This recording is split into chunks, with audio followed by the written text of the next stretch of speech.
So ఈరోజు మనము India specific issues ఏమేమి ఉన్నాయి డిస్కస్ చేద్దాము. So what are all India specific issues? ఖచ్చితంగా ఈ 1 అవర్ ఆఫ్ సెషన్ మాత్రం ఖచ్చితంగా మీకు యూజ్ అవుతుంది. ఎలాంటి ప్రశ్నలు అడగొచ్చు అన్ని only most important and most crucial అనమాట. Most important and most crucial subject wise చేశాను నేను.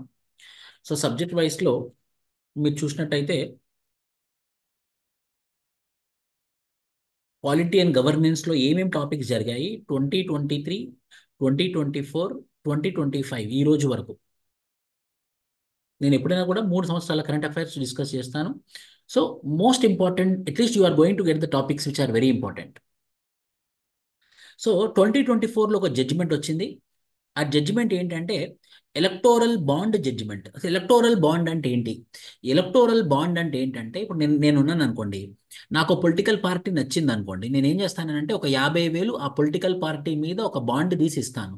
అంటే నా 50,000 రూపాయలకి ఒక బాండ్ ఇస్తారు వాళ్ళు. ఆ బాండ్ తీసుకెళ్ళి నేను పొలిటికల్ పార్టీకి ఇస్తాను. ఆ పొలిటికల్ పార్టీ ఆ బ్యాంక్కి వెళ్ళి ఆ బాండ్ ఇచ్చేసి అది ఎక్స్చేంజ్ చేసుకుంటుంది అనమాట. ఆ పర్టికులర్ మెకానిజం పేరు ఎలక్టోరల్ బాండ్. సో జనరల్గా ఏమవుతుంది అంటే ఈ ఎలక్టోరల్ బాండ్ అలా చేసుకోవడం వల్ల ఆ, ఆ పొలిటికల్ పార్టీ ఎవరైతే ఆ అమౌంట్ ఇచ్చారో ఒక అఫిలియేషన్ ఉంటుంది. ఖచ్చితంగా ఒక రకమైనటువంటి అసోసియేషన్ ఉంటుంది. గెలిచారు అనుకోండి, వాడి దగ్గర ఎవిడెన్స్ ఉంటుంది. చూసారా, మీరు గెలవక ముందే నేను ఒక ఎలక్టోరల్ బాండ్ ఇచ్చాను, మీకు ఎలక్టోరల్ బాండ్ ఇవ్వడం వల్ల మీకు యూజ్ అయింది అని చెప్పడానికి మన దగ్గర అవకాశం ఉంటుంది అనమాట. సో అయితే ఇక్కడ ఏమని ఉంటుందనంటే ఎవరైతే ఆ బాండ్ తీసుకుంటారో వాళ్ళ బాండ్ పేరు హైలైట్ చేయరు. అంటే ఎంత డబ్బులైతే బాండ్స్ ఇస్తున్నారో అది గోప్యంగా పెడతారనమాట. It will be OPEC. So supreme court of India ఏమని డిక్లేర్ చేసిందంటే మనది రైట్ టు ఇన్ఫర్మేషన్ ప్రకారంగా ఫ్రీ అండ్ ఫెయిర్ ఎలక్షన్స్ విధానం ప్రకారంగా ఎలక్టోరల్ ట్రాన్స్పరెన్సీ విధానం ప్రకారంగా ఎప్పుడైనా కూడా ఏదైనా ఫండ్ ట్రాన్స్ఫర్ జరిగినా, ముఖ్యంగా ఎలక్షన్స్లో ఎలక్టోరల్ ప్రాసెస్లో అది right to information, rights based ఇష్యూస్ని, free and fair elections constitutional article 326ని, ఎలక్టోరల్ ట్రాన్స్పరెన్సీ లేకుండా చేస్తుంది. కాబట్టి సో ఎలక్టోరల్ బాండ్ అనేది అన్కాన్స్టిట్యూషనల్. సో మీరు ఎలక్టోరల్ బాండ్ అనేది డిస్కంటిన్యూ చేయాలని చెప్పి సుప్రీంకోర్టు చెప్పింది. మిమ్మల్ని ఇంటర్వ్యూలో అడిగారు అనుకోండి ఎలక్టోరల్ బాండ్ అంటే ఏంటి అంటే నేను చెప్పినట్టు చెప్పాలి. ఎలక్టోరల్ బాండ్ యొక్క స్టేటస్ ఏంటి అని అంటే సుప్రీంకోర్టు యొక్క స్టేటస్ ఏంటంటే ముఖ్యంగా రైట్ టు ఇన్ఫర్మేషన్ని వైలేట్ చేస్తుంది, ఫ్రీ అండ్ ఫెయిర్ ఎలక్షన్స్ని వైలేట్ చేస్తుంది, ఎలక్టోరల్ ట్రాన్స్పరెన్సీని వైలేట్ చేస్తుంది. కాబట్టి సుప్రీంకోర్ట్ ఆఫ్ ఇండియా 2014లో electoral bonds were been declared as null and void, electoral bonds were been declared as unconstitutional అనమాట. అదొకటి మనం చెప్పాల్సి ఉంటుంది. Next governor state government conflicts చాలా బాగా జరిగాయి, మనందరికి తెలిసిందే. ముఖ్యంగా Tamil Nadu issue, Kerala issue, West Bengal issue. మొన్న ఈ గవర్నమెంట్ రాకముందు ఇంతకుముందు ఉన్నటువంటి గవర్నమెంట్ ఏదైతే శివసేన కాంగ్రెస్ గవర్నమెంట్ ఉన్నప్పుడు మహారాష్ట్ర గవర్నర్ ఇష్యూస్ 2022లో 2023లో. సో గవర్నర్ ఇష్యూస్ చాలా మటుకు న్యూస్లో ఉండే. సో హియర్ ఏంటి ప్రశ్న అంటే అది తమిళనాడు కావచ్చు, కేరళ కావచ్చు, వెస్ట్ బెంగాల్ కావచ్చు, గవర్నర్ కావచ్చు, ఈ ఈ ఇష్యూస్ ఏం జరుగుతున్నాయి? ముఖ్యంగా ఆర్టికల్ 163, 164, 200 ఈ 3 ఆర్టికల్లు గవర్నర్ యొక్క పవర్స్ గురించి మాట్లాడుతుందన్నమాట. So supreme court of India ఏం జడ్జిమెంట్ ఇచ్చింది అని అంటే గవర్నర్ ఇప్పుడు స్టేట్ లెజిస్లేటివ్ అసెంబ్లీలో నుండి ఏదైతే బిల్లు పాస్ అయి ముందుకెళ్ళిందో, state legislative assembly, state legislative council ఉన్న చోట state legislative assembly and state legislative council రెండు హౌజెస్ని దాటుకొని ఎప్పుడైతే గవర్నర్ దగ్గరికి వెళ్తుందో ఆ గవర్నర్ దగ్గర లిమిటెడ్ టైం ఉంటుంది. ఆ గవర్నర్ లిమిటెడ్ టైంలో ఖచ్చితంగా పాస్ అన్న చేయాలి, పాస్ అన్న చేయకపోవాలి, పాస్ చేయకపోతే ఎందుకు పాస్ చేయలేదని చెప్పేసి ఇన్ఫర్మేషన్ అన్న ఇవ్వాలి అని చెప్పేసి the the supreme court of India gave this judgement. సో ఖచ్చితంగా ఇది ఇంపార్టెంటే. అంటే ఇది దేన్ని ప్రొటెక్ట్, ఈ ఇలా గవర్నర్ కనుక ఒక సెంటర్ యొక్క ఏజెంట్ లాగా పనిచేశాడు అనుకోండి, గవర్నర్ కనుక ఒక సెంటర్ చేతిలో ఒక పప్పెట్ లాగా పనిచేశాడు అనుకోండి, ఏం పనికి రాకుండా పోతుంది? Federalism, federal features. సో ఫెడరలిజానికి పెద్ద చెంపపెట్టు ఉంటుంది. కాబట్టి సుప్రీం కోర్ట్ ఆఫ్ ఇండియా ఒక గవర్నర్కి ఒక టైం లిమిట్ ఫిక్స్ చేసింది. సో హెన్స్ ఈ ఈ పర్టికులర్ జడ్జిమెంట్లోనే ఏం చేసిందనంటే ఆర్టికల్ 143ని ఎన్ఫోర్స్ చేస్తూ ప్రెసిడెంట్ ఆఫ్ ఇండియా సుప్రీం కోర్ట్ని ఒక అడ్వైజ్ అడిగిందన్నమాట. మరి సుప్రీం కోర్ట్ ఆఫ్ ఇండియా మీరు ఏ ఆర్టికల్ని మీరు ఏ ఆర్టికల్ని మనసులో పెట్టుకొని మీరు మాకు టైం లిమిట్ ఇచ్చారు, ఎందుకంటే ప్రెసిడెంట్ కూడా ఇచ్చారనమాట. ప్రెసిడెంట్ అండ్ గవర్నర్కి, కాన్స్టిట్యూషనల్ బాడీస్ అయినటువంటి మాకు కాన్స్టిట్యూషన్లో ఉన్నటువంటి ఏ ఆర్టికల్ని చూపిస్తూ మీరు మాకు ఈ యొక్క కండిషన్స్ మీరు విధించారని చెప్పేసి 10 ప్రశ్నలు సంధించింది. ఎవరిని? సుప్రీం కోర్ట్ ఆఫ్ ఇండియాని. Hence it is in the news. So మరి సుప్రీంకోర్టు చేసింది కరెక్టా రాంగా అని ఒపీనియన్ ఓరియంటెడ్ క్వశ్చన్ అడిగితే మాత్రం ఖచ్చితంగా మనం ఏం చెప్పొచ్చు అని అంటే, yes sir, what Supreme Court told is 100% correct. కానీ ప్రతి ఒక్క బిల్లుకి గవర్నర్కి టైం లిమిట్ అనేది పెట్టడం కరెక్ట్ కాదు. అది సర్కమ్స్టాన్సెస్ సిట్యువేషన్కి అనుకూలంగా కొన్ని వాటికి మాత్రమే లిమిట్స్ పెట్టాల్సి ఉంటుంది. ఫర్ ఎగ్జాంపుల్ టాక్సేషన్ రిలేటెడ్కి మాత్రమే. అదే కాన్స్టిట్యూషనల్ స్పిరిట్ని క్వశ్చన్ చేసేవి ఉన్నాయనుకోండి, లైక్ ఫెడరలిజం, సెక్యులరిజం ఇలాంటివి ఉన్నాయనుకోండి, అలాంటి వాటిని మాత్రం ఖచ్చితంగా ఫిక్స్ చేయకూడదు. ఎందుకు అని అంటే we don't know what might be there in the presence in the mind of the government. సో అది ప్రెసిడెంట్ దగ్గర దాకా వెళ్ళిన తర్వాత కానీ వాళ్ళు ఎందుకు పాస్ చేయట్లేదు అని చెప్పేసి ఒక రీజన్ అయితే మెన్షన్ చేయాల్సి ఉంటుందని చెప్పేసి మీరు ఒపీనియన్ చెప్తే బాగా వర్కౌట్ అవుతుంది. సో ఒకటేమో ఎలక్టోరల్ బాండ్ మీద మనం ప్రశ్నని ఎక్స్పెక్ట్ చేయొచ్చు. Role of governor in the protection of federalism మనం ఒక క్వశ్చన్ని మనం ఎక్స్పెక్ట్ చేయొచ్చు. మూడోది, election commission reforms bill 2023.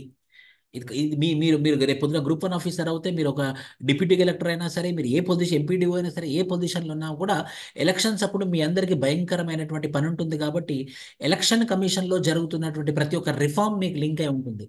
So election commission reforms bill 2023 ఏమని చేసిందనంటే, there will be a selection committee. ఒక సెలక్షన్ కమిటీ ఉంటుంది. ఇన్ని రోజులు ఏముండే, ప్రెసిడెంట్ తన యొక్క డిస్క్రిషనరీ పవర్ను ఉపయోగించి ఎవరినో ఒకరిని ఎలక్షన్ కమిషనర్స్ లాగా, ఆ ఉన్నటువంటి ఎలక్షన్ కమిషనర్స్ లో ఎవరైతే సీనియర్ ఎలక్షన్ కమిషనర్ ఉన్నాడో ఆయన చీఫ్ ఎలక్షన్ కమిషనర్ లాగా అయ్యేవాడు అనమాట ఇప్పటి వరకు. అంటే ఎలక్షన్ కమిషనర్స్ ని సెంట్రల్ గవర్నమెంట్ ప్రెసిడెంట్ అపాయింట్ చేసేవాళ్ళు. ఆ ఎలక్షన్ కమిషనర్స్ లో ఉన్నటువంటి సీనియారిటీ ఆధారంగా అందులో ఎవరో ఆ సీనియర్ ఉన్నటువంటి మనిషి ఈ will be becoming chief election commissioner of India. But 2023, the Parliament made a reform which is called as Election Commission Reform Bill 2023. According to this bill, it has been passed also. ఈ bill pass అయింది, ఇది act కూడా అయింది.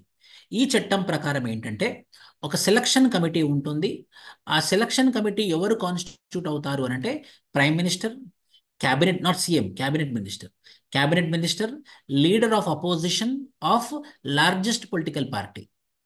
వీళ్ళు ముగ్గురు ఒక body లాగా form అవుతారనమాట. ఆ బాడీ పేరే ఏంటి? Selection committee. క్యాబినెట్ సెక్రటరీ, సెంటర్లో ఎవరైతే క్యాబినెట్ సెక్రటరీ ఉన్నారో ఆ క్యాబినెట్ సెక్రటరీ ఒక లీస్ట్ ఆఫ్ ఆఫీసర్స్ని ఈ సెలక్షన్ కమిటీకి పంపిస్తుంది. ఈ సెలక్షన్ కమిటీ ఈ ముగ్గురు కూర్చొని ఎవరు ఎలక్షన్ కమిషనర్స్ అవ్వాలి, ఎవరు చీఫ్ ఎలక్షన్ కమిషనర్ అవ్వాలి అని ఫైనలైజ్ చేస్తారు. మనకు తెలుసు election commission is 3-member body. ఈ 3-member బాడీలో 1 member will be the chief election commissioner, other 2 members will be election commissioners. So ఈ 3-member బాడీనే మనం ఏమంటాం? ఎలక్షన్ కమిషన్ అంటాం. So this is what which is important for your exam point of view. ఇది చాలా మంచిది. ఎందుకు? It is going to ensure what? Election commission will be working independently, election commission will be working transparently. లేకపోతే ఏమవుతుంది? ఎవరైతే election commissioner లాగా appoint అయ్యారో, ఓహో నన్ను బీజేపీ గవర్నమెంట్ చూస్ చేసుకుంది, నన్ను కాంగ్రెస్ గవర్నమెంట్ చూస్ చేసుకుంది, సో కాబట్టి నేను కాంగ్రెస్ గవర్నమెంట్కి లాయల్గా ఉండాలి, నేను బీజేపీ గవర్నమెంట్కి లాయల్గా ఉండాలి అని చెప్పేసి ఒక ప్రశ్న ఎదురయ్యే అవకాశం ఉంటుంది. కాబట్టి అదే ఒక సెలక్షన్ కమిటీ ద్వారా ఎలక్ట్ అవుతే, అపాయింట్ అయితే, అప్పుడు ఏమవుతుందంటే they will be appointed based upon there merit. Hence, they will be working independently. And the most important provision of any independent constitutional body, the most important provision of constitutional bodies and statutory bodies is they have to work independently. In order to make them to work independently, the Election Commission Reforms Bill 2023 is more useful. ఇది ఒకటి మీరు రాయొచ్చు. So మీరు మీరు మీరు కొంచెం మీరు ఈ ఆన్సర్ చేసేటప్పుడు కొంచెం ప్రాక్టీస్ చేసి వెళ్తే మాత్రం ఇలా ఇండిపెండెన్స్, ట్రాన్స్పరెన్సీ, అకౌంటబిలిటీ, రెస్పాన్సిబిలిటీ ఇలాంటి పదాలు కనుక వాడి మీరు కనుక ఇంటర్వ్యూ బోర్డులో ఆన్సర్ చేస్తే ఆ ఇంటర్వ్యూ బోర్డుకి అయితే మంచి ఇంప్రెషన్ వచ్చే అవకాశాలు అయితే ఎక్కువగా ఉంటుంది. So this is called as election commission reforms bill of 2023. మనకు తెలిసిందే క్రిమినల్ లా రిఫార్మ్స్ జరిగింది. ఒకటేమో ఇండియన్ పీనల్ కోడ్, ఇంకోటేమో క్రిమినల్ ప్రొసీజర్ కోడ్, ఇంకోటేమో ఎవిడెన్స్ యాక్ట్ 1872. ఈ మూడు మారి ఏం పేర్లు ఫామ్ అయ్యాయంటే ఐపీసీ కాస్త భారతీయ న్యాయ సంహిత, సిఆర్పిసి కాస్త భారతీయ నాగరిక సురక్ష సంహిత, ఎవిడెన్స్ యాక్ట్ కాస్త భారతీయ సాక్ష్య అభినయం. సో ఇలా మూడు చట్టాలు ఫామ్ అయ్యాయి. ఐపీసీని మారుస్తూ, సిఆర్పిసిని మారుస్తూ, ఎవిడెన్స్ యాక్ట్ని మారుస్తూ. మిమ్మల్ని అడిగారు అనుకోండి, మరి దీనివల్ల ఏమన్నా మార్పులు చేర్పులు జరిగాయా, దీనివల్ల ఇంపాక్ట్ ఏమన్నా ఉందా అంటే ఏమీ లేదు, ఎలాంటి ఇంపాక్ట్ లేదు. కొత్త అసలంటే జస్ట్ నంబర్స్ మాత్రమే మారాయి. ఒకటే ఒక చోట మారింది ఏంటంటే, ఇండియన్ పీనల్ కోడ్లో సెడిషియస్ యాక్ట్ ఉండే, సెడిషన్ ఉండే. ఇండియన్ పీనల్ కోడ్లో సెడిషన్ ఉండే, ఇప్పుడు సెడిషన్ని తీసేశారనమాట. ఏంటి సెడిషన్ అంటే? రాజ్యధిక్కారం. సెడిషన్ అంటే రాజ్యధిక్కారం. Not following the directions given by the state or being disloyal to the state. అయితే ఈ సెడిషన్ యాక్ట్ అనేది మాత్రం ఇంతకుముందు క్రిమినల్ యాక్టివిటీ ఉండే. Now it is not a criminal act. That is the only difference which happened from Indian penal code and Bharatiya Nyaya Sanhita. అంటే sedition ఏదైతే ఉందో, రాజ్య ధిక్కరణ అనేది ఇంతకుముందు క్రిమినల్ యాక్టివిటీ ఉండే, ఇప్పుడు అది క్రిమినల్ యాక్టివిటీ కాదు. సో దాని అర్థం ఏంటి?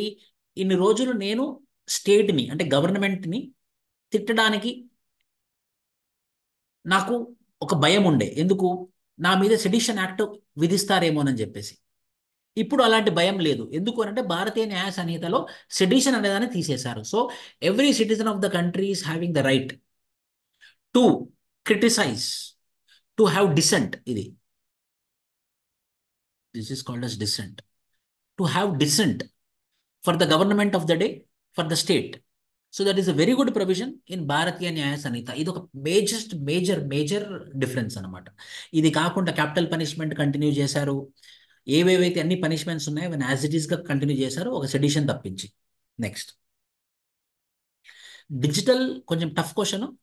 Digital personal data protection act 2023 ఇదేం చెప్తుందనంటే, మొట్టమొదటి డాటా ప్రైవసీ ఇన్ ఇండియా, మొట్టమొదటి డాటా ప్రైవసీ చట్టం డిజిటల్లో. ఇది ఏం తీసుకొచ్చిందనంటే, C I will be giving my phone number, my email ID in the social media. I will be giving my email ID, my phone number to OTT platforms. I will be giving my email ID, my all details on the website. So what will happen? There is a chance that they might misuse it, they might use it for marketing purpose. So this act, which is called as Digital Personal Data Protection Act of 2023, is telling that if anyone want to use other than the social media in which I gave my credentials, if they want to give it or if they want to use it for marketing purpose, I have to give my consent. అక్కడ consent clause అని పెట్టారనమాట. If I give my consent, then only they can use it. If not, they are not allowed to use it. Number 1. Number 2, data banks, big data banks. So ఎప్పుడైనా కూడా ఈ digital data ఇండియాలో produce అవుతే మాత్రం ఆ data bank మాత్రం ఇండియాలోనే ఉండాలి. ఇంతకుముందు ఏంటంటే ఆ బిగ్ డాటా బ్యాంక్స్ బయట దేశాల్లోనైనా ఉండొచ్చు, కానీ ఇప్పుడు ఏమంటున్నామంటే కాదు, ఏ కంట్రీ, మన ఇండియాలో వచ్చినటువంటి డాటా మొత్తం ఇండియాలోనే ఉండాలి, అది బయటికి వెళ్ళడానికి వీలు లేదు, బయట కంట్రీలో డాటా బ్యాంక్ పెట్టడానికి వీల్లేదు. ఈ రెండు ప్రొవిజన్స్ గుర్తుంచుకుంటే చాలు. మీరు అన్ని గుర్తుంచుకోలేరు. ఈ 2 పాయింట్స్ చెప్పగానే 2-3 నిమిషాలు అయిపోతాయి. కాబట్టి ఈ అబ్బాయికి తెలుసు, లేకపోతే ఈ అమ్మాయికి తెలుసు అనే కంక్లూజన్కి వస్తారు. So this is digital personal data protection which will critical for digital rights. State surveillance ఉంటుంది, personal liberty under Article 21. Why? Because I am giving my consent. No. When I am giving my consent means, yes, it's protection of Article 21, right to life and liberty. So Article 21 is protected. State is surveilling whether my data is getting misused or not. And there are digital rights also. According to నా wish ప్రకారంగా వాళ్ళకి ఇవ్వాలా లేదా, లేకపోతే నా data అంతా ఇండియాలోనే ఉంటుంది, ఫారిన్ కంట్రీస్కి వెళ్ళట్లేదని నమ్మకం నాకు ఉంటుంది. So this is called as digital personal data protection act of 2023. ఇంకోటి మనకు తెలిసిందే, సైమల్టేనియస్ ఎలక్షన్స్. దీనికి ఇంకో పదం జమేలీ ఎలక్షన్స్ అని అంటాము, జమేలీ ఎలక్షన్స్ అంటాము, సైమల్టేనియస్ ఎలక్షన్స్ అని అంటాము. Ramnath Kovind, former president of India, కూడా ఏమని రికమెండ్ చేశాడు అని అంటే, సైమల్టేనియస్ ఎలక్షన్స్ జరగాల్సిందే. సైమల్టేనియస్ ఎలక్షన్స్ అంటే ఏంటి? స్టేట్ గవర్నమెంట్కి, సెంట్రల్ గవర్నమెంట్కి ఒకటేసారి ఎలక్షన్స్ జరగడము. ఇంకా స్పెసిఫిక్గా చెప్పాలి అంటే, స్టేట్ లెజిస్లేచర్కి, సెంట్రల్ లెజిస్లేచర్స్కి ఒకటేసారి ఎలక్షన్ జరిగే పద్ధతిని సైమల్టేనియస్ ఎలక్షన్స్ అని అంటాము. సో దట్ ఏమవుతుంది, మనకి లాజిస్టిక్స్ యూజ్ అవుతాయి, మనకి ఎక్కువ డెమోక్రటిక్ రిప్రజెంటేషన్ ఉంటుంది. అదే ఇప్పుడు ఒక నెలలో స్టేట్ ఎలక్షన్స్ జరిగాయి, ఇంకో నెలలో సెంట్రల్ ఎలక్షన్ జరిగాయి అనుకోండి, ఇక్కడే వీడికి బోర్ వచ్చేసి దీనికి అటెండ్ అవ్వడు. ఒకటేసారి ఒక ఛాంబర్లోనేమో స్టేట్ ఎలక్షన్స్, ఇంకో ఛాంబర్లోనేమో ఆ, ఇంకో ఛాంబర్లోనేమో సెంట్రల్ ఎలక్షన్స్ జరిగాయి అనుకోండి, ఏమవుతుంది బెనిఫిట్ ఏమవుతుందంటే ఎవరైతే వచ్చారో వాళ్ళు ప్రజెంట్ అవ్వడానికి అవకాశం ఎక్కువగా ఉంటుంది. So this is about simultaneous elections which is also called as one nation one election. So ఇప్పటి వరకు జరిగిన డిస్కషన్లో మీకు ఏమైనా డౌట్స్ వచ్చాయా, ఇంకెలాంటి ప్రశ్నలు అడగొచ్చు ఇందులో అని చెప్పేసి మీరు అనుకుంటున్నారు? We will have a discussion now. చెప్పండి సార్, ఇలాంటి ప్రశ్నకి ఇలాంటి టాపిక్కి ఎలాంటి ఆన్సర్ చెప్తే బాగుంటుంది అన్నది అందరికి అర్థమవుతుందని ఎస్తారంటే I will move on, next టాపిక్కి వెళ్తాను నేను. Sir, చెప్పండి. sir, should we either support or oppose the simultaneous election, sir? రెండు చెప్పాలండి. సైమల్టేనియస్ ఎలక్షన్స్ పాజిటివ్స్ ఉన్నాయి, సైమల్టేనియస్ ఎలక్షన్స్ నెగిటివ్ ఉన్నాయి. కానీ గవర్నమెంట్ ఆఫ్ ద డే మాత్రం సైమల్టేనియస్ ఎలక్షన్స్ కి పాజిటివ్ అంటుంది. ఎందుకు అని అంటే ఈ కారణాల చేత. ఏం కారణాల చేత? పొలిటికల్ ఎజెండా ఒకటే ఉంటుంది, రిసోర్సెస్ కాపాడుకోవచ్చు, లాజిస్టిక్స్ ని మనం ప్రాపర్ గా వాడుకోవచ్చు, సెక్యూరిటీ రీజన్స్ వల్ల కూడా ప్రాపర్ గా సెక్యూరిటీ అపారటస్ సెటప్ చేసుకోవచ్చు. సో గవర్నమెంట్ యొక్క ఉద్దేశం ఏంటో అదే మన ఉద్దేశం అవ్వాలి. So hence simultaneous elections should be done. Okay, thank you. కానీ కారణాలు ఎక్కువ, మన దగ్గర మంచి మంచి కారణాలు ఉండాలన్నమాట. ఒక కారణం ఏంటి? సెక్యూరిటీ పర్సనల్కి చాలా ఇబ్బంది ఉంటుంది, మల్టిపుల్ టైమ్స్ ఎలక్షన్ జరుగుతాయి, ఎలా రిసోర్సెస్ వేస్ట్ అవుతాయి, ముఖ్యంగా పొలిటికల్ ఎజెండాస్ మారిపోతూ ఉంటాయి. మీకు తెలిసిందే, ఎప్పుడు ఎలక్షన్స్ ఉన్నప్పుడు మళ్ళీ కొత్త కొత్త పొలిటికల్ ఎజెండాస్ వస్తూ ఉంటాయి. People will be busy every time when the elections are happening, people will be busy with the elections. So in spite of all this, once we make them once busy, then it would be good. ఎందుకు ఇదంటే because Ramnath Kovind recommended it, and the government of the day is also want to have the same. Hence I'm అంటే వాళ్ళకు కూడా అదే ఉద్దేశం ఉంది కాబట్టి మనం అదే ఉద్దేశం పెట్టుకోవాలి, మన మనసులో ఏ ఉద్దేశం ఉన్నప్పటికీ కూడా. క్యాస్ట్ సెన్సెస్ ఇది ఖచ్చితంగా మోస్ట్ ఇంపార్టెంట్ న్యూస్లో ఉంది. నాకు ఎవరైనా చెప్పగలరా క్యాస్ట్ సెన్సెస్ అంటే ఏంటో? త్వరగా, మనకి టైం చాలా ప్రెషియస్. క్యాస్ట్ సెన్సెస్ అంటే ఏంటి? Using stats of literacy rate and employment, Gurucharan, poverty levels. ఇంకా క్యాస్ట్ సెన్సెస్ అంటే ఏంటి? I will tell you answer. Caste senses మనకి ఇండిపెండెన్స్ కన్నా ముందు క్యాస్ట్ సెన్సెస్ జరిగింది. ఇండిపెండెన్స్ కన్నా ముందు మన క్యాస్ట్ సెన్సెస్ జరిగింది. ఆ క్యాస్ట్ సెన్సెస్ బ్రిటిష్ ఇండియా జరిపింది. తర్వాత మన క్యాస్ట్ సెన్సెస్ జరగలేదు. 2012లో Congress government which is called UPA, United Progressive Alliance, caste census conduct చేసింది 2012లో. కానీ అందులోనూ ఫ్యూ క్యాస్ట్ని మాత్రమే కౌంట్ చేసింది, మిగతా క్యాస్ట్ని కౌంట్ చేయలేదు. సో ప్రాపర్గా ఫుల్ ఫ్లెడ్జ్డ్ క్యాస్ట్ సెన్సెస్ అనేది జరగలేదు. ఇప్పుడు గవర్నమెంట్ ఆఫ్ ఇండియా ఏమని చెప్పిందనంటే, ఏదైతే మన సెన్సెస్ 2027లో రాబోతుందో, ఆ 2027లో రాబోతున్నటువంటి సెన్సెస్ని క్యాస్ట్ సెన్సెస్ లాగా ప్లస్ డిజిటల్ సెన్సెస్ లాగా చేద్దాం అనుకుంటుంది. సో క్యాస్ట్ సెన్సెస్ అంటే ఏంటి? అన్ని క్యాస్ట్ గ్రూప్స్, ఇప్పటివరకు ఓన్లీ ఎస్సీ ఎస్టీలు మాత్రమే కౌంటింగ్ చేసేవాళ్ళం మనం, ఇప్పుడు ఓబీసీలను కౌంట్ చేస్తున్నాం మనము. ఓబీసీలో ఉన్నటువంటి సబ్ క్యాస్ట్ గ్రూప్స్ కూడా మనం కౌంట్ చేస్తున్నాము. మోస్ట్ ఇంపార్టెంట్, జనరల్ కేటగిరీ వాళ్ళని కూడా కౌంట్ చేస్తున్నాం. ఎవరిని అందరు నెగ్లెక్ట్ చేస్తున్నారు, ఇది జనరల్ కేటగిరీ వాళ్ళని కూడా మనం కౌంట్ చేస్తున్నాము. సో దట్ ఏ సెక్షన్ వాళ్ళు, ఏ క్యాస్ట్ వాళ్ళు ఎంత పాపులేషన్ ఉంది, మళ్ళీ అందులో వాళ్ళ లిటరసీ లెవెల్ ఎంత ఉంది, వాళ్ళ ఇన్ఫాంట్ మోర్టాలిటీ రేట్ ఎంత ఉంది, వాళ్ళ మ్యాటర్నల్ మోర్టాలిటీ రేట్ ఎంత ఉంది, వాళ్ళ అండర్ 5 మోర్టాలిటీ రేట్ ఎంత ఉంది, వాళ్ళ పోవర్టీ లెవెల్స్ ఎంత ఉందని చెప్పేసి ప్రతి కమ్యూనిటీ ఒక ఒక పారామీటర్స్ గవర్నమెంట్ దగ్గర ఉండడం వల్ల there can be a possibility of customised policies. So this customised policies will help the government in designing proper policy and in implementation of proper policy. That particular mechanism is called as caste census. So caste census మంచిదే. తెలంగాణ ప్రభుత్వం caste senses చేసింది, బీహార్ ప్రభుత్వం caste senses చేసింది, కర్ణాటక ప్రభుత్వం కూడా caste senses చేయబోవడానికి రెడీగా ఉంది. So ఈ ఫ్యాక్ట్స్ మన దగ్గర ఉండాల్సి ఉందన్నమాట. మన ఆంధ్రప్రదేశ్ ప్రభుత్వం కూడా క్యాస్ట్ సెన్సెస్కి ఓకే చెప్పింది. ఎలాగో 2027లో సెంట్రల్ గవర్నమెంట్ క్యాస్ట్ సెన్సెస్ వస్తుంది కాబట్టి వాళ్ళతో పాటు మనం కూడా కండక్ట్ చేద్దామని చెప్పేసి ఆ ప్రభుత్వం, చంద్రబాబు నాయుడు ప్రభుత్వం కూడా అదే చెప్పింది అనమాట. So this is about caste census. So బీహార్లో అయిపోయింది, తెలంగాణలో అయిపోయింది, ఏపీలో చేద్దాం అనుకునే లోపు సెంట్రల్ గవర్నమెంట్ చెప్పేసరికి మేము సెంట్రల్ గవర్నమెంట్తో పాటు మేము చేస్తామని చెప్పారు. Why because they belongs to NDA. Karnataka which is called as national caste census plan, OBC sub categorisation. ఇది అడగొచ్చు మిమ్మల్ని. ఎస్సీ సబ్ కేటగరైజేషన్ జరిగింది కదా, ఎన్ని సబ్ కేటగిరీస్ లాగా జరిగిందంటే 4 సబ్ కేటగరైజేషన్లా జరిగింది. ఎవరు ఎస్సీ సబ్ కేటగరైజేషన్కి ఒక టార్చ్ బేరర్ లాగా ఎవరు ఉన్నారంటే మందకృష్ణ మాదిగ గారు ఉన్నారు. ఆయనకు పద్మశ్రీ అవార్డు కూడా వచ్చిందని మనం చెప్పుకుంటాం. మరి అలానే ఓబీసీ సబ్ కేటగరైజేషన్ కూడా సెంట్రల్ గవర్నమెంట్లో అవసరమని అడిగారు అనుకోండి. అవునండి, స్టేట్ గవర్నమెంట్లో కూడా ఓబీసీ సబ్ కేటగరైజేషన్ జరిగింది. అందుకే BCA, BCB, BCC, BCD, BCE ఉంది.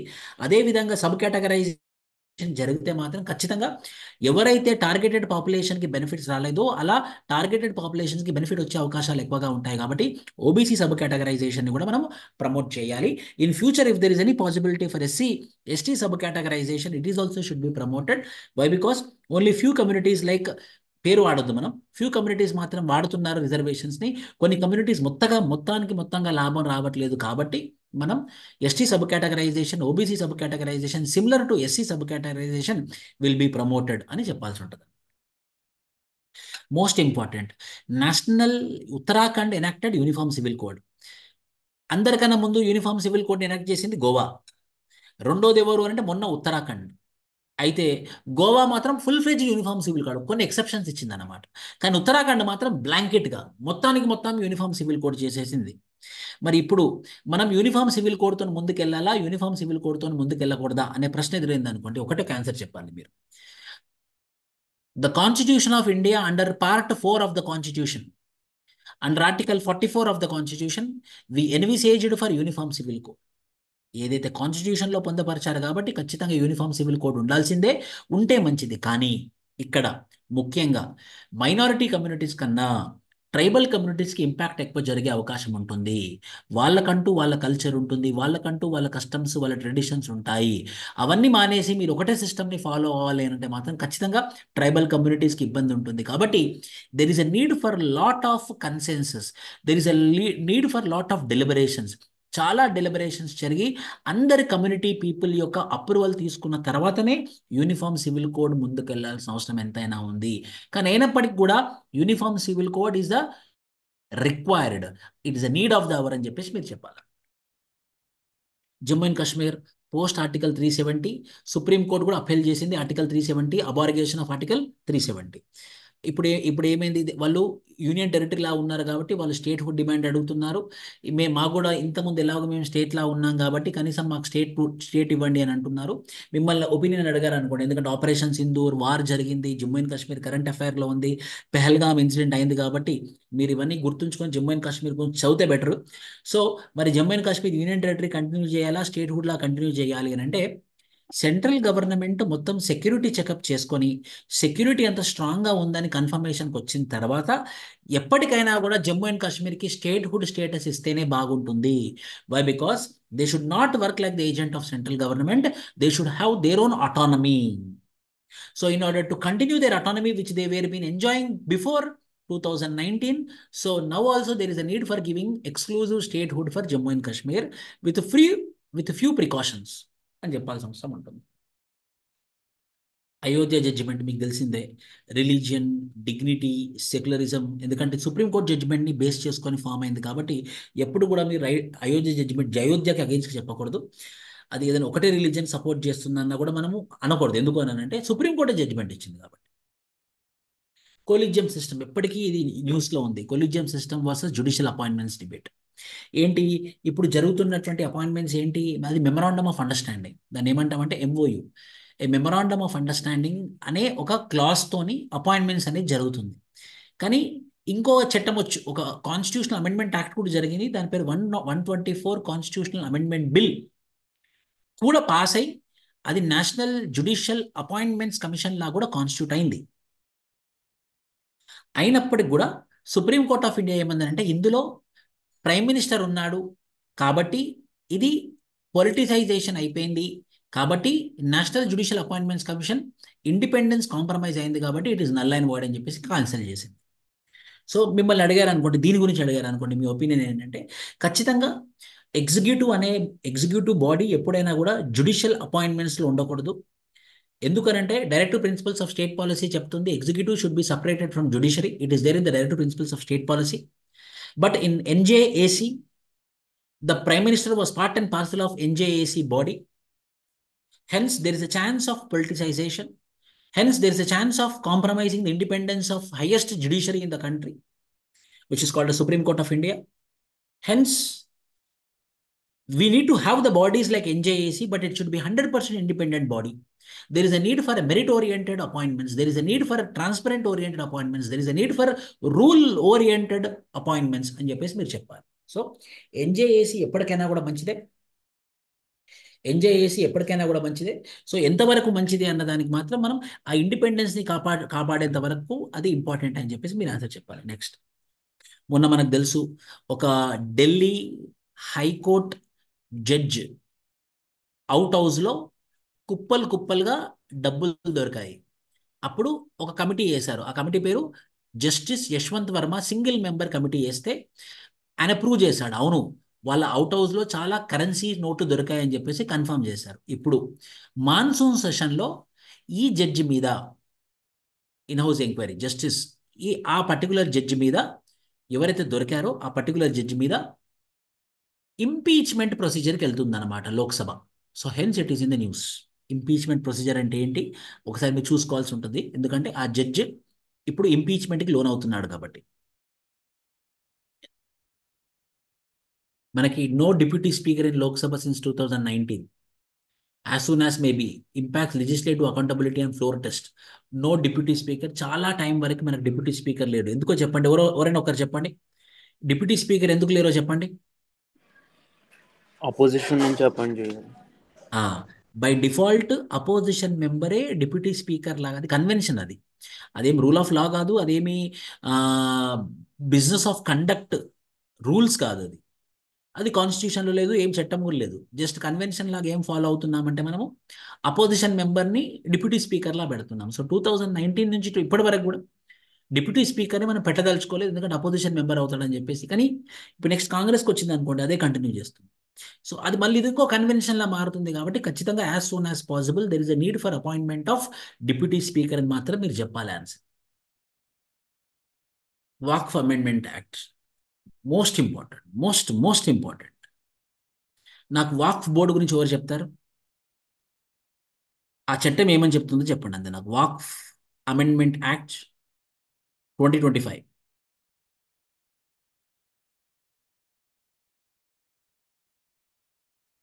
ఈ చట్టంలో ప్రొవిజన్స్ చెప్పండి సింపుల్గా, 2-3 points.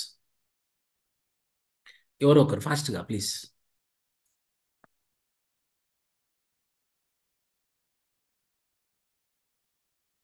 Waqf board, inclusion of women, inclusion of non Muslims, okay. ఇంకా main point Waqf amendment, Waqf బోర్డ్లో appeal to high court, very good. Appeal to high court, I will tell you. Correct, 100% correct. Waqf board ఇప్పటి వరకు ఏవైతే వాక్ఫ్ ప్రాపర్టీస్ ఉన్నాయో అది డిస్ప్యూట్లో ఉన్నా కూడా వాక్ఫ్ బోర్డ్ ఫైనల్ డిసిషన్ తీసుకునేదన్నమాట. That decision is binding.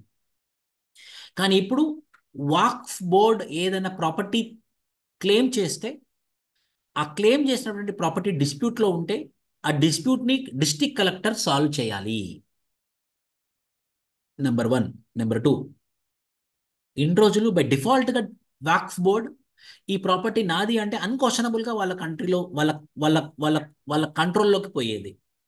ఇప్పుడు బై డిఫాల్ట్ వాళ్ళ కంట్రోల్లోకి పోవట్లేదు. There is a need for cross check. నా ప్రాపర్టీ తీసేసుకున్నారు అనుకోండి వాక్ఫ్ వాళ్ళు, ఇన్ని రోజులు నేను సైలెంట్గా ఉండేవాడిని అనమాట, నాకు ప్రశ్నించడానికి కూడా ఉండేది కాదు. ఇప్పుడు I can go and appeal in the high court, eventual in the supreme court, which was not there earlier. అలా మనము లింక్డ్గా చెప్పాలి, ర్యాండమ్గా చెప్పకుండా లింక్గా చెప్పాలి. 3వ పాయింట్, ఇన్ని రోజులు వాక్ఫ్ బోర్డులో ఓన్లీ ముస్లిమ్స్ మెన్ మాత్రమే ఉండే. ఇప్పుడు వాక్ఫ్ బోర్డులో ముస్లిమ్స్తో పాటు నాన్ ముస్లిమ్స్తో పాటు ఉమెన్ మెంబర్స్ కూడా ఉండబోతున్నారు. So the drastic changes are coming up in Waqf board. ఇది వాక్ఫ్ బోర్డ్ చట్టం. సో 3 పాయింట్లు గుర్తుంచుకోండి అంతే, అంతా గుర్తుంచుకోలేరు మీరు. మెయిన్ పాయింట్స్ అప్పటికే 3-4 నిమిషాలు అయిపోతుంది కాబట్టి. 1, డిస్ప్యూట్ వస్తే డిస్ట్రిక్ట్ కలెక్టర్ సాల్వ్ చేస్తాడు. 2, ఇంతకుముందు తీసుకోవాలనుకుంటే తీసుకునే వాళ్ళు ఇప్పుడు తీసుకోవడానికి వీలు లేదు. నేను అపీల్ చేయొచ్చు, హైకోర్టులో అపీల్ చేయొచ్చు డైరెక్ట్గా, లేకపోతే హైకోర్టు నుంచి సుప్రీంకోర్టుకి వెళ్ళాలి. 3, ఇన్ని రోజులు వాక్ఫ్ బోర్డులో ఓన్లీ ముస్లిం మెంబర్స్ ఉండే, ఇప్పుడు నాన్ ముస్లిం మెంబర్స్ ఉన్నారు, ప్లస్ ఉమెన్ మెంబర్స్ కూడా ఉన్నారు. So more representation. ఈ తక్కువ టైంలో మీరు ఇంతే బాగా గుర్తుంచుకోగలరు అనమాట. Waqf amendment act, anti defection లా. ఖచ్చితంగా ఇప్పుడు ఎంతోమంది వైఎస్ఆర్సిపి నుంచి టీడీపీలోకి జంప్ అవుతున్నారు, ఇంతకుముందు టీడీపీలో నుండి వైఎస్ఆర్సిపిలోకి జంప్ అయ్యారు. సో ఎక్కడైనా కూడా జంపింగ్స్ అనేది గయారాం ఆయారాం అనేది చాలా కామన్ ఫినామినా. సో దాన్ని అరికట్టడానికే మనకి 82nd కాన్స్టిట్యూషనల్ అమెండ్మెంట్, కరెక్టేనా? 82nd anti defection law. 62nd anti defection law. 52nd, yes, very good. 52వ కాన్స్టిట్యూషనల్ అమెండ్మెంట్ యాక్ట్ ఏమని చెప్తుందనంటే యాంటీ డిఫెక్షన్ లా. దాని ద్వారా 10th schedule of the constitution add చేసాం మనం. 10th షెడ్యూల్ ఆఫ్ ద కాన్స్టిట్యూషన్లో add చేసి 1/3, 2/3 ఆఫ్ ద మెంబర్స్ కన్నా ఎక్కువ జంపింగ్లు అయితే మాత్రం అప్పుడు ఆ పొలిటికల్ మెంబర్స్కి ఏం కాదు. దానికన్నా తక్కువ మెంబర్స్ మాత్రం జంప్ అవుతే మాత్రం స్పీకర్ డిస్క్రిషన్తోని వాళ్ళని డిస్క్వాలిఫై చేయాలని చెప్పేవాళ్ళము. కానీ మొన్న క్యూటు హొలహన్ కేసు తర్వాత స్పీకర్ యొక్క డిస్క్రిషనరీ పవర్ కూడా సబ్జెక్టెడ్ టు జ్యుడిషియల్ రివ్యూ. ఈ పాయింట్స్ గుర్తుంచుకుంటే సరిపోతుంది మీరు. Anti defection law, 10th schedule of the constitution, delimitation of India, చాలా గొప్పది, చాలా పెద్దది. మీరు కనుక గ్రూప్ 1 ఆఫీసర్ అవుతే మీరు నెక్స్ట్ చేసే పెద్ద పని ఏముంటుంది తెలుసా? 2026లో డీలిమిటేషన్. మీరు గ్రూప్ 1 ఆఫీసర్ అయిన తర్వాత మీకు ఉండే చాలా పెద్ద ఎక్సర్సైజ్, ఆఫీసర్స్ లాగా డీలిమిటేషన్ కమిషన్ సెంట్రల్ గవర్నమెంట్ నుంచి వచ్చిన తర్వాత mainly supreme court judge delimitation commission chairman లాగా ఉంటాడు. మీ ఎన్ని మీరు you will have a huge exercise delimitation commission appudu. So 2026 year is going to be the delimitation commission. Hence there is going to be reorganization of MLA seats and reorganization of MP seats. Hence it is going to be a very big thing. And the census which we are going to take for 2026 is 2001 census. అందుకే issue అయింది. అదే 2021 వచ్చుంటే, అదే మీరు delay చేయకపోయి ఉంటే, మీరు అప్పుడు మేము 2026కి ఏదైనా కొత్త సెన్సెస్ తీసుకునే వాళ్ళం కదా. ఇప్పుడు 2026 తర్వాత 2027 సెన్సెస్ అంటున్నాము, అప్పుడు అది తీసుకునే అవకాశం ఉంటుంది కదా అనే ప్రశ్న అయితే ఎదురవుతుంది. So delimitation commission, recent cases Jammu and Kashmir, north east. Post delimitation ఏమవుతుంది? North south representation debate. మనం ఏం చేసాం? సౌత్ వాళ్ళము మనం పాపులేషన్ని కంట్రోల్ చేసుకున్నాం, నార్త్ వాళ్ళు పాపులేషన్ కంట్రోల్ చేసుకోలేదు. సో మనకి ఎంపీ సీట్లు, ముఖ్యంగా ఎంపీ సీట్లు అంతగా పెరిగే అవకాశం లేదు. కానీ హిందీ బెల్ట్లో మాత్రం ఎంపీ సీట్లు భయంకరంగా పెరుగుతున్నాయి. కాబట్టి వాళ్ళకి సెంట్రల్ గవర్నమెంట్లో గవర్నమెంట్ ఫామ్ చేసే దాంట్లో వాళ్ళు ఒక పెద్ద పాత్ర పోషించే అవకాశం ఎక్కువగా ఉంటుంది. అదే నార్త్ సౌత్ డిబేట్. సో ఇక్కడ ప్రశ్న ఎదురవుతుందనంటే, మరి మేము పాపులేషన్ని కంట్రోల్ చేసి తప్పు చేశామా? మరి మేము కూడా పాపులేషన్ కంట్రోల్ చేసే వాళ్ళం కాదు కదా. మేము కూడా పాపులేషన్ కంట్రోల్ చేయకపోయి ఉంటే మా నంబర్ కూడా, మా ఎంపీలు కూడా ఎక్కువగా ఉండేవాళ్ళు కదా. సో దట్ మా వాయిస్ ఎక్కువ లోక్సభలో వినబడేది కదా అనే ప్రశ్న అయ్యేది అనమాట. So north south representation debate, rural urban seat imbalance, ఫెడరలిజానికి ఇంపాక్ట్ పడే అవకాశం ఉంది. సో ఏం చేస్తే బాగుంటుంది? మరి మనం పాపులేషన్ తక్కువ చేసుకొని తప్పు చేశామా అనే ప్రశ్నకి మనం ఏం చేస్తే బాగుండని చెప్పేసి మిమ్మల్ని అడిగే ఉంటుంది. అప్పుడు మనం ఏం చేయాలి అని అంటే, there is a need for more consultations. ఖచ్చితంగా మనము డిసిన్సెంటివ్ లా ఉండకూడదు మనం పాపులేషన్ కంట్రోల్ చేసినందుకు. నెక్స్ట్ డీలిమిటేషన్కి మళ్ళీ మనం పాపులేషన్ పెంచే అవకాశం ఉంటుంది, ఎందుకంటే మనకు నెంబర్ ఆఫ్ ఎంపీ సీట్లు తగ్గాయి కాబట్టి. సో గవర్నమెంట్ ఆఫ్ ఇండియా ఒక ఫార్ములాతో ముందుకు రావాల్సిన అవసరం ఉంటుంది. సో మన రిప్రజెంటేషన్, సౌత్ ఇండియా యొక్క రిప్రజెంటేషన్ తగ్గకుండా ఉండే విధంగా అని మీరు ఆన్సర్ చెప్పాల్సి ఉంటుంది. State election commission, local bodies, అది తెలంగాణ అయితేనేమి, అది ఆంధ్రప్రదేశ్ అయితేనేమి, ప్రతి స్టేట్లో లోకల్ బాడీ ఎలక్షన్స్ని వాళ్ళు వాయిదా వేసుకుంటూ వస్తున్నారు. తెలంగాణలో అయితే 2 సంవత్సరాలు వాయిదా పడ్డది. 2 సంవత్సరాల నుంచి లోకల్ బాడీ ఎలక్షన్స్ జరగట్లేదు. ఎందుకంటే కాంగ్రెస్ గవర్నమెంట్కి నమ్మకం లేదు, మేము గెలుస్తామో గెలవమో అని చెప్పేసి వాళ్ళు వాయిదా వేసుకుంటూ వెళ్ళిపోతున్నారు. So it is blatant violation of constitution, isn't it? మిమ్మల్ని అడిగినప్పుడు మీరు ఏం చెప్పాలి అంటే, yes, elections need to be happened according to the time limit, it should not be postpone. Why? Because election commission is a part and parcel of the basic structure. Mission Karmayogi, capacity building గురించి, ఖచ్చితంగా capacity building అవసరం, ethical training అవసరం, lateral entry అవసరం అనే చెప్పాలి మీరు. ఎందుకు lateral entry ఎందుకు అవసరం అంటే ప్రతి సందర్భంలో జనరలిస్ట్లే కాదు, కొందరు స్పెషలిస్టులు కూడా అవసరం ఉంటారు. ఫర్ ఎగ్జాంపుల్, ఇప్పుడు డిఫెన్స్ ఆపరేషన్ సింధూర్ లాంటివి జరుగుతున్నప్పుడు ఓ డిఫెన్స్ మినిస్ట్రీ ఆఫ్ డిఫెన్స్లో ఆర్మ్డ్ ఫోర్సెస్లో పనిచేసిన మనిషి మినిస్టర్ ఆఫ్ డిఫెన్స్కి అడ్వైజర్ లాగా పనిచేస్తే బాగుంటుంది ఒక ఐఏఎస్ ఆఫీసర్ కన్నా. ఒక స్పేస్ టెక్నాలజీలో డిపార్ట్మెంట్ ఆఫ్ స్పేస్కి అడ్వైజర్ లాగా ఇస్రోలో పనిచేసిన మనిషి సెక్రటరీ లాగా పనిచేస్తే బాగుంటుంది, కానీ ఒక ఐఏఎస్ ఆఫీసర్ కాదు అని మీరు చెప్పాలి. చెప్పి hence hence there is the need for lateral entry which is also recommended by second administrative reforms commission అని కూడా అనాలి. Yes sir.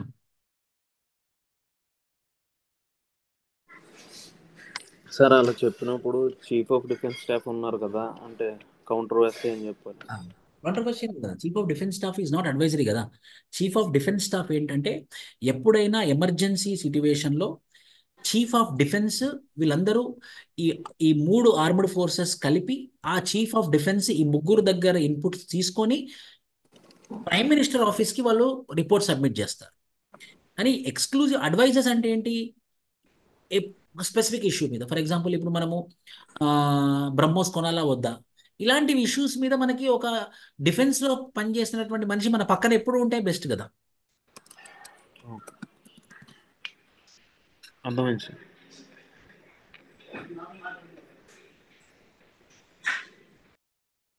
కోఎలిషన్ గవర్నమెంట్ ఖచ్చితంగా, ఎఫ్డిఏ మనదే, national democratic alliance, one nation one language.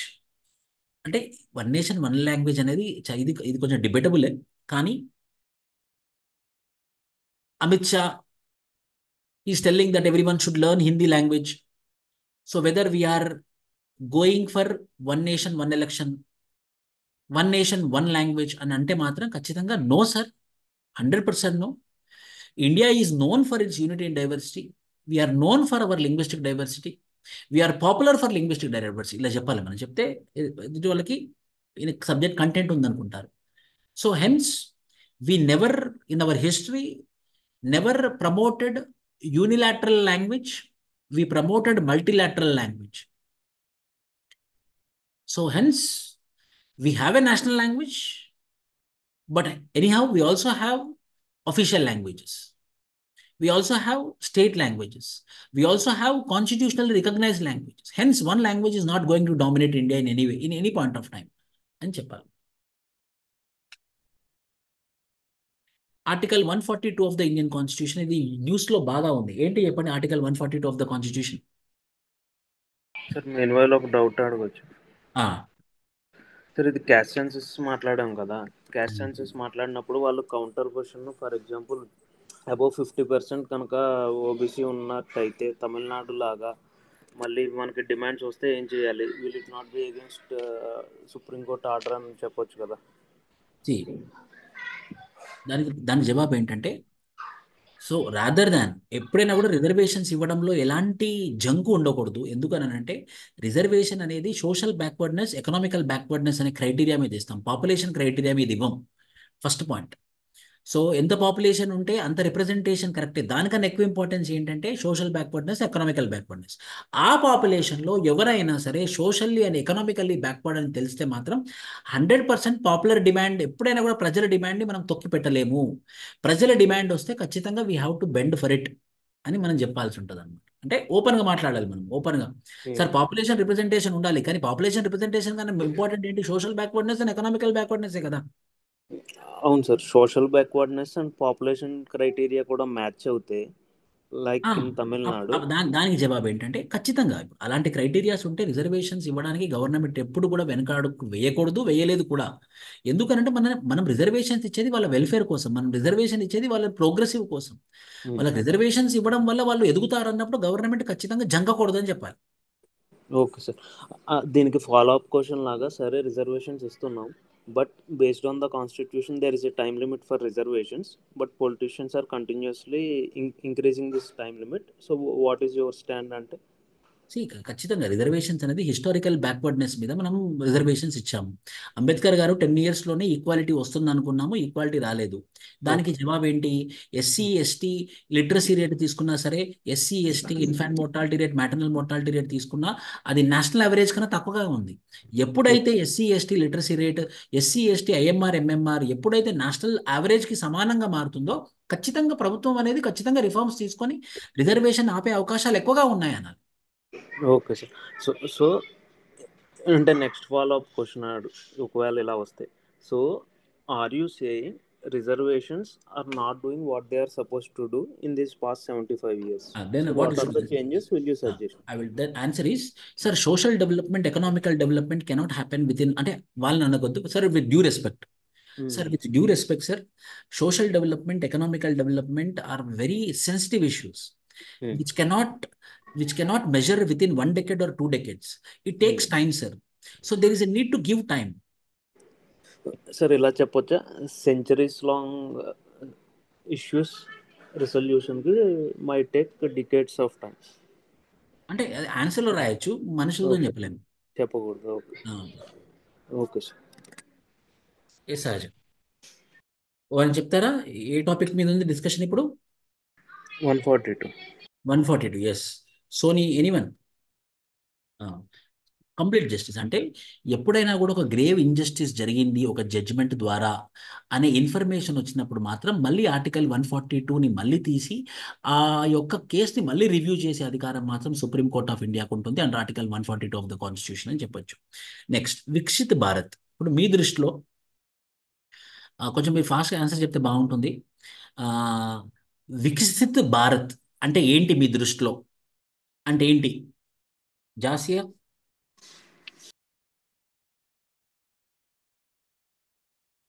Viksit Bharat అంటే ఏంటి మీ దృష్టిలో?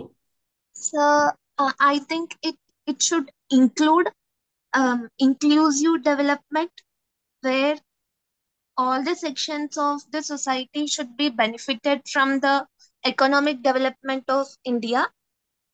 So it includes empowerment also, where all the sections are under welfare. There there should be provisions of basic necessities to all, and availability of microfinance, gender empowerment, at the same time growth in GDP very good. Growth in GDP everything on par with developed nations. Very good. So అన్నిటికన్నా ముందు I think అనేది కాదు, according to me.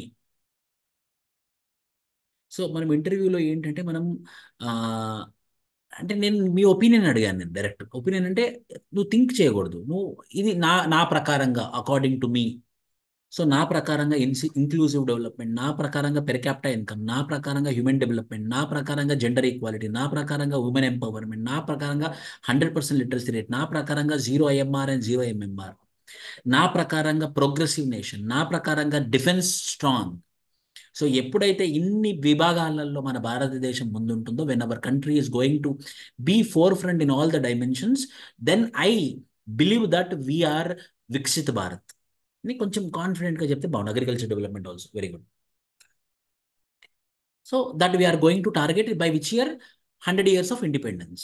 Now we are in Amrit Kal. From 75 to 100 years, we are in Amrit Kal. Vikshit Bharat. PLI scheme. What is PLI scheme? Production linked incentive scheme.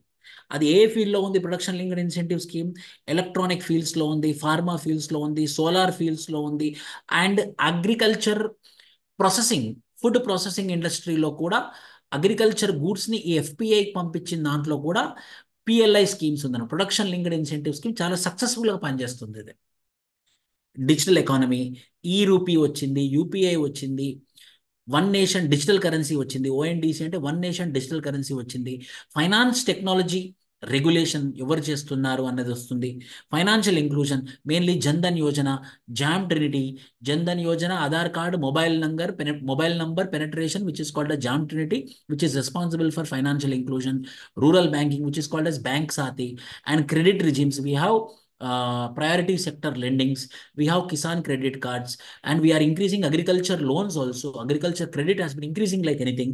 So ఇవన్నీ జరిగితే మాత్రం ఖచ్చితంగా మనం financial inclusion జరుగుతుంది. MSME development, ఇది మీరు ఖచ్చితంగా గుర్తుంచుకోవాలి. ఎంఎస్ఎంఈ డెఫినేషన్ మారింది. మైక్రో, స్మాల్, మీడియం, ఎంత టర్న్ ఓవర్, ఎంత ప్రాఫిట్, ఎంత ఇన్వెస్ట్మెంట్, ఈ 3 క్రైటీరియాస్ మీద micro, small and medium enterprises యొక్క డెఫినేషన్ మారింది. అది ఖచ్చితంగా మీరు చూసుకోవాలి. Agriculture reforms, what are agriculture reforms? Like we have 3 bills, దాన్ని మనం వెనుకకు తీసుకున్నాం. అగ్రికల్చర్ లా, ఫార్మర్ బిల్స్ అని చెప్పేసి, minimum support price, electronic national agriculture market, insurances, we have weather based insurance schemes, Pradhan Mantri Fasal Bima Yojana, what are the subsidies like fertiliser subsidies, ఇవన్నీ మీద ఒకసారి చూసుకోవాల్సి ఉంటుంది. Employment, gig economy, old pension scheme versus new pension scheme, whereby Pavan Kalyan has been told that we are going for old pension scheme. అది మంచిదా చెడ్డదా మిమ్మల్ని అడిగారు అనుకోండి, ఏమని చెప్తారు?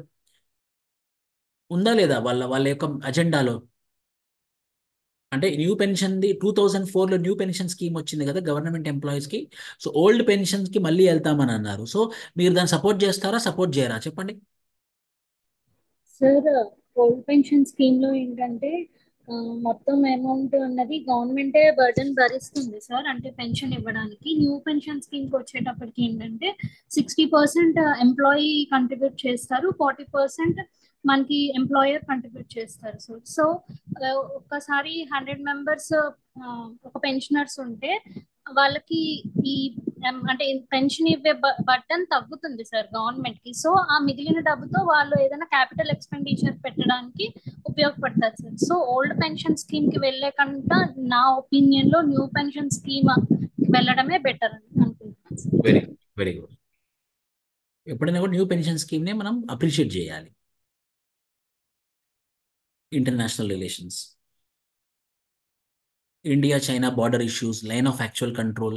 లైన్ ఆఫ్ కంట్రోల్ ఏమో Pakistan India, line of actual control ఏమో India and China. India US defence and technology cooperations, India Canada diplomatic row because of Khalistan movement, Khalistan issues. Operation Sindoor, Indus water treaty. నవ్వు ఇంకో ఆపరేషన్ వచ్చింది, ఆపరేషన్ రైజింగ్ లయన్. ఏంటి చెప్పండి ఇది? Operation rising lion, Israel on Iran, on what? Nuclear establishments. And they destroyed what? Natanz. They destroyed Natanz. 7 nuclear centers were been bombarded with 100 missiles. And the oil prices were being increased by 7%. 78 Iranians were being killed. Nearly 6 nuclear scientists were being killed. Whether Iran will keep quiet? No. 100% there is going to be a very big war within 10-15 days. That is called as Operation Rising Lion. Then what is the similarities between Operation Sindoor and Operation Rising Lion? Operation Sindoor targeted terrorists. Operation Rising Lion targeted illegal nuclear establishments. అంతేనా? United states of America వీళ్ళకి support చేసింది, United states of America మనకు support చేయలేదు. Similarities, రెండింటి మధ్య similarities ఏంటి అని అన్నాం అనుకోండి. టుర్కీ దీన్ని అపోజ్ చేసింది, ఇండియాని అపోజ్ చేసింది టుర్కీ, ఎర్దగాన్. ఇవి కొన్ని similarities. UN reforms, G4 aspirations. What are G4 aspirations? 4 countries: India, Japan, Brazil, Germany. These are the 4 countries which are called as Group 4 countries who want to become United Nations permanent members. దాన్ని Group 4 aspirations అంటాము.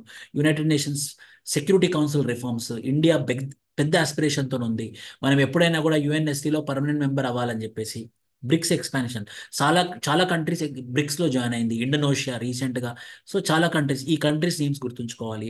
Energy and climate diplomacy, maritime security, Sagar, naval exercises we have, Samudrayaan 6000 లోతులో 6000 metres లోతులో మనం ఇప్పుడు mining activity చేసుకునేంత విధంగా మన యొక్క టెక్నాలజీ పెరిగింది.